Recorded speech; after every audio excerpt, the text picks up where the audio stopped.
Welcome to the Treasury Update podcast, presented by Strategic Treasurer, your source for interesting Treasury news, analysis, and insights in your car, at the gym, or wherever you decide to tune in.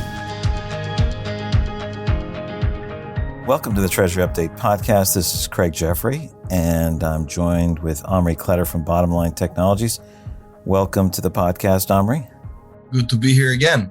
We are discussing some of the outflows of the 2023 Treasury Fraud and Controls Survey, some key findings that came out of this research. This is the 8th annual survey for Treasury Fraud and Controls. Bottomline has underwritten it all 8 years, so we thank them and thank everybody who completed the survey.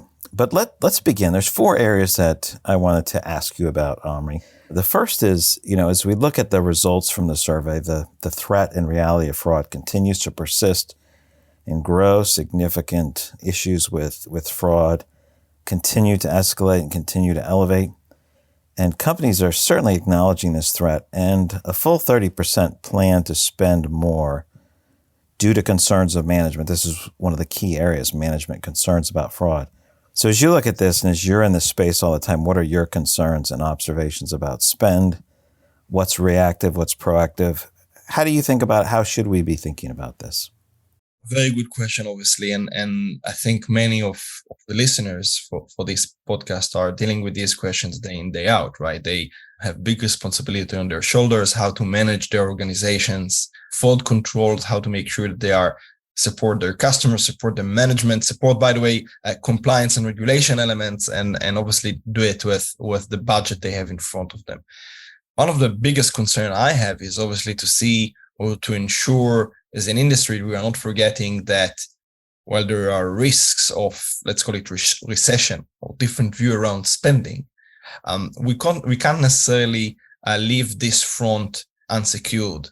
And it means 2 things. Obviously, it means that for us as fraud experts and professionals, we need to have, we have more, I would say, responsibility to make sure that we get our recommendations right. Because many times our organizations will have less flexibility around the spending, and we need to make sure that we are managing properly. So one concern is definitely to ensure that despite what we're seeing around the industry, that we are hiring less, that we are not backfilling on attrition, that we are sometimes having dramatic cuts across even the biggest players and the biggest both banks and corporates, etc. We need to make sure that we don't translate these many times right move to be smarter with our cost and delay critical decisions on protecting our fraud front. So that's number 1. Number 2 is I think it puts more on us. So we need to be smarter on how we spend it. And my view that is that we need to balance between the different risks in front of us. We can't be overinvested in one front. I think one of the things that I'm seeing very clearly is the need to have I would say, more comprehensive fraud outlook, even with what are we protecting from. And a good example would be to make sure that our organizations are concerned or have the ability to spend on security, not only from external types of risk, but also from insider risk or negligence around how we deal with our cyber and monetary assets. These are the 2 things that I'll mention. The risk of the impact of recession or changing in habits of spend, and then making sure the second risk, obviously, or concern is that we'll make it right with the right balance and not be overinvested, especially where maybe budget will go down. You mentioned a couple key things about spend and spending things right. So the stewardship role of stewarding the resources, the reaction of management is a key driver, right? Half of them said management's concerned about that. Number 2 was a recent security incident. And I'm wondering how much of this reaction can create maybe an overly rapid decision as opposed to something that's thoughtful. I guess you certainly can spend on security in inefficient ways, like in a reactive manner. How much of an issue is that? How much of that's suboptimal? It's just reacting as opposed to doing something more comprehensive or strategic. I think you are definitely, Craig, touching one of the biggest challenges out there, and how we balance between maintaining what we have and securing, and sometimes it can be very cumbersome, and how we make sure that we are also up to date with the recent elements. One of the things that we've discussed in the recent webinar, for example, is the impact of instant payments, right? So and speedy payments. And that would be a good example with the need to update some of our protections and controls, with the fact that we'll need to react much faster. Not necessarily all the times we have enough, big enough window of time to get the money back in case of fraud cases. So that'd be a good example of making sure that the latest and greatest changes to the industry are being answered and protected from, right? And the instant payment would be a good example. Working from home risk and how we ensure it. So I think to your question, yes, you're absolutely right. There is a higher concern for management, and rightly so, because we are making it not only as a bigger risk, but also a compliance threat many times. And sometimes, and again, something we discussed over the webinar, what we call catastrophic loss, really where fraud cases can really take down the business or have a giant effect on that. So I think with that, we need to ensure that we are not only balancing between the different types of risks, but also to manage it right between keep investing in what I would call legacy platforms and legacy activities that are out there, but addressing the new trends. And just to mention two of them that we've discussed heavily in the webinar, moving into working from home. And another obviously important trend is the real-time payments and instant payments impact on how organizations are being protected. Thanks, Omri, and we'll make sure we put a replay of the webinar that you're referring to in the show notes. Now, Omri, maybe you just give everybody the 1 minute background. What do you do at Bottomline? Where does your love for fraud and controls come from? So first of all, I think many of us, including the audience, once you go into the protection area and once you move your career and focusing on chasing the bad guys, it's very hard to change it because it's so fulfilling, so interesting, so dynamic, so tiring with many frauds. But so I'm part of this wider group of fraud fighters. And I, in the last few years, I do it together with Bottomline, work with and for a Bottomline. Bottomline is a payments technology company. That's why we're also obviously very engaged with organizations like yourself. But being so focused on payments and providing solutions for treasuries, for banks, and for multinational organizations to send money in and receive money out, or to, in other words, we tend to call it pay and get paid. So that's what Bottomline is doing day in, day out.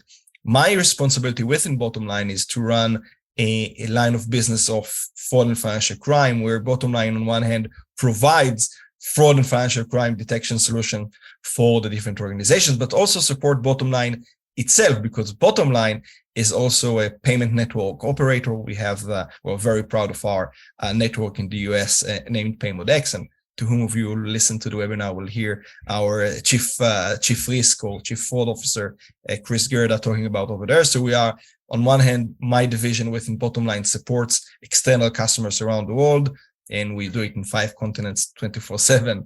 But we also protect our own networks, which keeps it quite unique. So we're not just a solution vendor. Well, we also have the customers very close to us. It keeps the product very up to date and interesting. Right. Our second area is, related to this escalating war. Fraud is a battle. At least it's probably a war. It's an escalating war. The threat that everyone is facing is increasingly sophisticated and more automated. We've always heard the phrase "fight fire with fire." Maybe that's relevant here. So, how are companies expected to defend themselves against increasingly sophisticated and automated methods of attack? So you're absolutely right, and we cannot avoid looking at it from a wider geopolitical and sociological almost point of view. And we understand that fraud is on the rise because fraud became a very important and useful method for organized crime, and in many times it's a state-level weapon to attack the organizations, right? So many obviously of our members and our audience will sit in different states in the US, and other states that want to attack the US find attacking treasurers and treasuries as one of their best tools to attack, right? To get money out of the organization.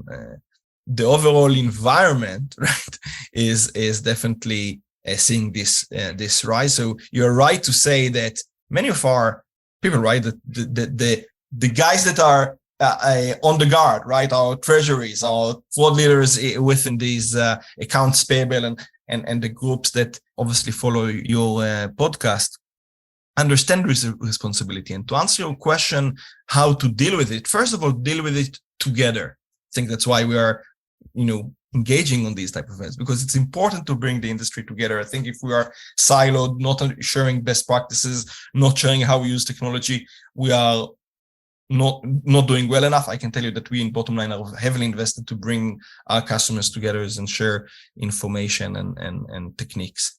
And I think on that front, I would also suggest to work heavily, and I think Chris mentioned it very well, with your banking partners, and in many times with the regulators, with the law enforcement, to ensure that you are up to date and following the latest and greatest. So I think, yes, fight fire with fire, but fight fire with fire together in the industry. Fight fire with fire together. That's awesome. So just a couple statistics. So artificial intelligence, machine learning, those who are using it for fraud detection, for example, the expectation is that'll move from 11% or 1 out of 9 companies to 24%, which is 1 out of 4. So 1 out of 9 to 1 out of 4 quickly. In fraud detection, biometrics comes up and moving from 8% to 16%. So a lot of room to grow, but some encouraging signs there. I want to thank you, Omri, for this brief podcast. We're going to do a part 2 as well. There's 4 really, really meaty areas that we can talk about. And we're going to pick this up in part 2. So thank you for joining me on the Treasury Update podcast.